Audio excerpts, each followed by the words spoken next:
Always alerting, always tracking. This is Next Weather. Right now on CBS 4 News.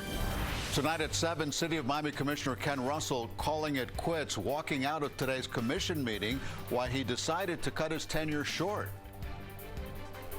And November is typically one of our drier months, but look what we could see for the first part of next week. I'll explain why so wet. Plus, homeowners in the hammock celebrating a victory in court following a multi-million-dollar HOA scam. What's next for that community? This is CBS 4 News at 7. We're following a developing story out of the city of Miami tonight at 7. Miami Commissioner Ken Russell calling it quits during today's commission meeting. Please let me finish, because this is the last you're ever going to hear from me. Not about that. I doubt it. The simple cordiality of this body to each other, to respect each other's ability to get the work done for our residents, is being thrown in the garbage right now. So you can expect my resignation to be rewritten this afternoon and count it for today, because I'm done. This is an absolute farce. Now, Florida law required Russell to resign before the end of his second four-year term when he ran for Congress. He was set to leave on January the 3rd. CBS 4's Joe Gorcho is speaking with Russell right now. We'll have that interview tonight on CBS 4 News at 11. Also tonight at 7, the Hammocks Community Association is now under a receivership following a multi-million-dollar fraud case. Residents of the community packing the courthouse today as a judge handed down that ruling, and they were celebrating in court. CBS 4's Gabriel Arzola joins us live from the Hammocks, where that celebration continues tonight. Right, Gabby?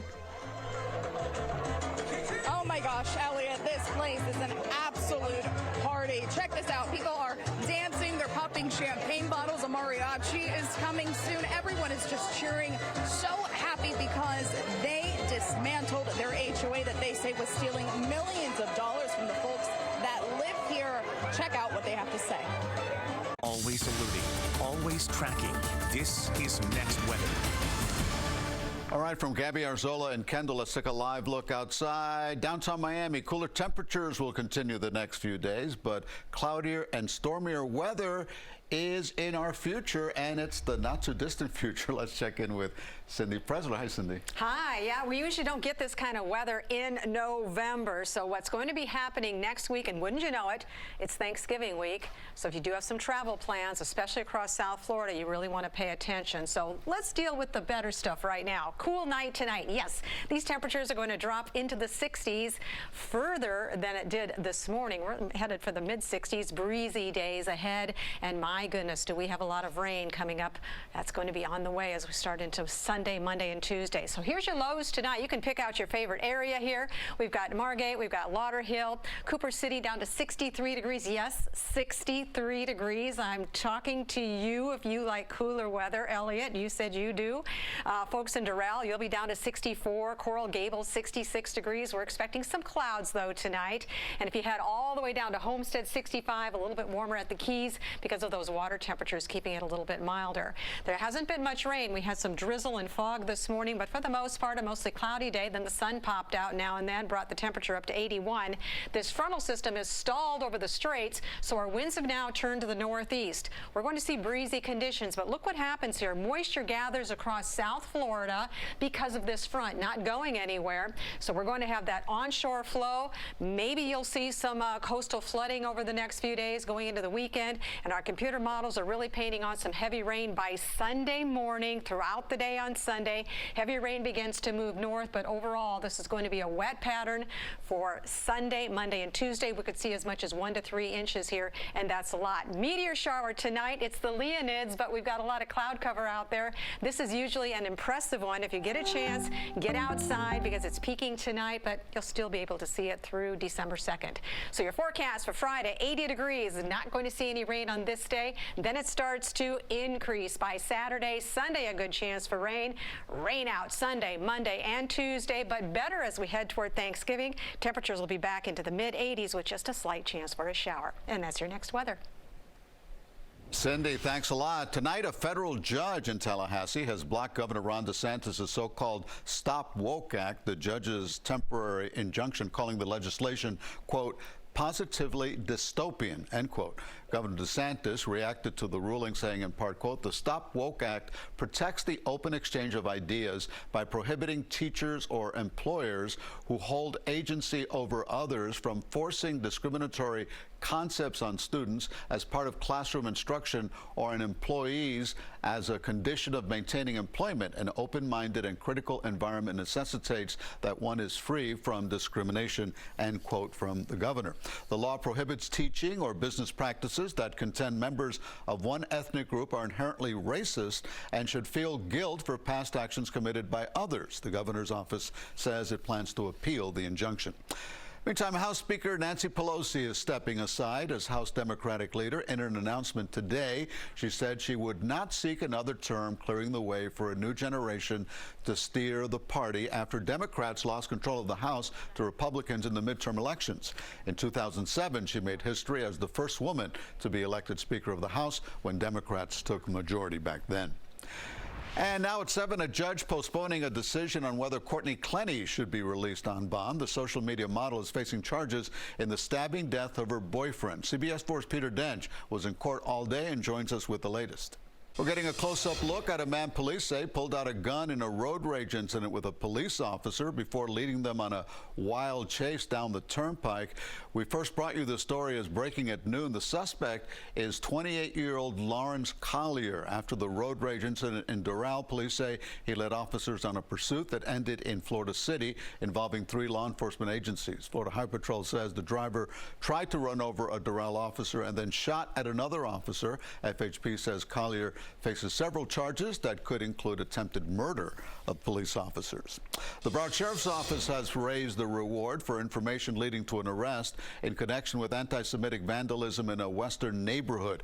That reward now reaching $15,000. There have been several incidents at the Hunters Point Park community in the 2300 block of Quail Roost Drive, the latest happening last month. Now, if you know anything about the person responsible for this, call Broward Crime Stoppers, the number 954-493-TIPS. The father accused of kidnapping a 6-year-old son facing a South Florida judge for the first time. George Morales has been ordered to remain behind bars without bond. Investigators say Morales and his mother abducted JoJo Morales back in August and ended up hiding out in Canada. They were arrested earlier this month, and JoJo was reunited with his mother. Both Morales and his mother are facing felony charges of custodial interference. Still ahead, a major win for the family of Gabby Petito. Her parents winning what's left of Brian Laundrie's estate in court, what they plan to do with the money. Keeping holiday crime at bay, the steps police say you have to take to stay safe during the holiday shopping season. Plus, from pandemic to prosperity, how a South Florida couple's generosity made a difference in a struggling community. It's an all-new Miami Proud, minutes away. A U.S. Customs and Border Protection agent is dead and 2 others are hurt after a shootout with police on board a suspected smuggling vessel. It happened at about 8 this morning, about 12 miles off the southwest coast of Puerto Rico. That's a major drug corridor for cocaine coming out of South America. One of the 2 drug smuggling suspects also died in that shootout. We've got some new video now showing 2 of the 4 University of Idaho students killed last weekend just hours before their death. Madison Mogan and Kaylee Gonsalves are seen ordering $10 worth of food from a food truck and then chatting with other friends just hours before they were brutally killed, along with 2 others. Their visit was at 1:40 in the morning, which helps police narrow down a timeline for the killings. Mogan, Gonsalves, and 2 others were all found stabbed to death.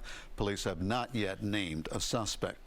A judge has ruled in favor of Gabby Petito's family in a wrongful death lawsuit against the estate of Brian Laundrie. The family will be awarded a settlement of $3 million. According to an attorney for Petito's parents, $3 million is an arbitrary number, and whatever money they do receive will go to the Gabby Petito Foundation, which helps support victims of domestic violence and organizations that look for missing persons.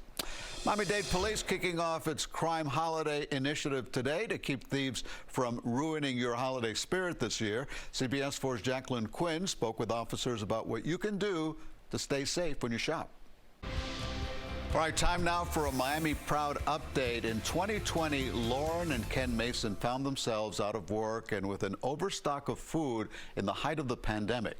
Seeing the urgent need for food in the community, they turned their home into a headquarters. We first introduced you to them in November of last year, and their passionate commitment continues to evolve and grow.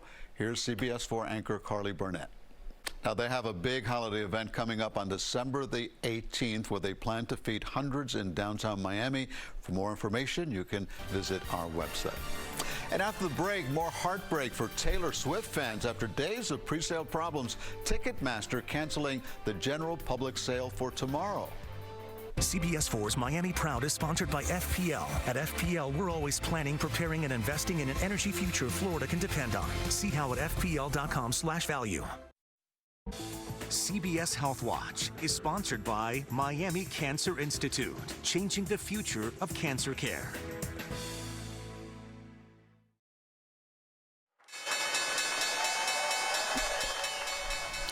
Wall Street felt the impact of fears from investors of more interest rate hikes today. Stocks dipped slightly following comments from the president of the St. Louis Federal Reserve suggesting another hike of the Federal Reserve's key short-term interest rate may be needed. Here are the final numbers. The Dow down 7 points, the NASDAQ down 38 points, and the S&P down 12 points. New at 7, bad news for Swifties who haven't been able to get their hands on tickets for her latest tour. Ticketmaster says it's canceling tomorrow's planned general public sale.